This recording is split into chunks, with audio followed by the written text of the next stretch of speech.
Hello everyone, তো চলে আসলাম আবার একটা রেসিপি ভিডিও নিয়ে। কিছুদিন বেশ আমি কয়েকটা রেসিপি ভিডিও শ্যুট করেছি, তাই ভাবলাম তোমাদের সাথে একে একে সব শেয়ার করি। ফ্রাইড রাইসের সাথে খাওয়ার জন্য সেদিন করেছিলাম মাশরুমের একটা তরকারি। এই ফার্স্ট টাইম আমি মাশরুম ট্রাই করছি, এমনকি আমি ফার্স্ট টাইম মাশরুম খাচ্ছি পর্যন্ত। আমি এর আগে কোনোদিনও মাশরুম খাইনি, তো কেমনভাবে রান্না করতে হয় আমার কোনো রকম আইডিয়া নেই। বিভিন্ন ভিডিও দেখে শিখে আমি রান্না করার ট্রাই করেছি, তো সেটাই ভাবলাম তোমাদের সাথে শেয়ার করি। সবার প্রথমে মাশরুমে আমি কিছুটা রিফাইন তেল আর তার সাথে হলুদ গুঁড়ো, লঙ্কা গুঁড়ো, জিরে গুঁড়ো আর একটু সামান্য নুন মিশিয়ে ভালো করে ম্যারিনেট করে এটাকে রেখে দেব।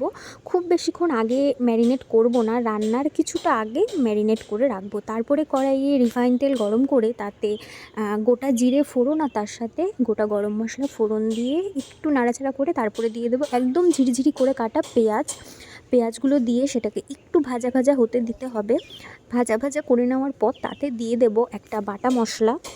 এই বাটা মশলার মধ্যে থাকছে রসুন, আদা, জিরে আর লঙ্কা, সেটাকে একবারে পেস্ট করে নিয়েছি, শিলে বেটে নিয়েছি।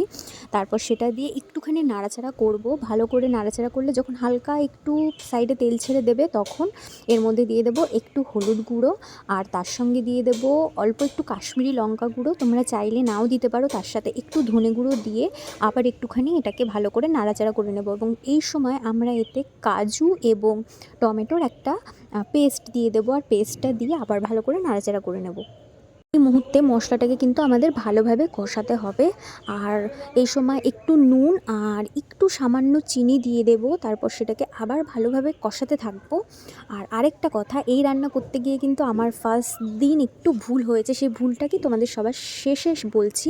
তারপর দিয়ে দিলাম মাশরুমগুলো, ম্যারিনেট করা মাশরুমগুলো দিয়ে বাটি ধোয়া যে জলটা, সেই জলটা দিয়ে আমি ভালো করে এটাকে কষিয়ে নিচ্ছি বেশ কিছুক্ষণ সময় ধরে। তোমরা যে যেরকম চাও সেরকম গ্রেভির জন্য সেই পরিমাণ জল দেবে। আমার খুব বেশি গ্রেভি দরকার নেই, যেহেতু এটা ফ্রাইড রাইসের সঙ্গে খাওয়া হবে, তাই আমি অতি সামান্য জল দিয়ে দিলাম এতে।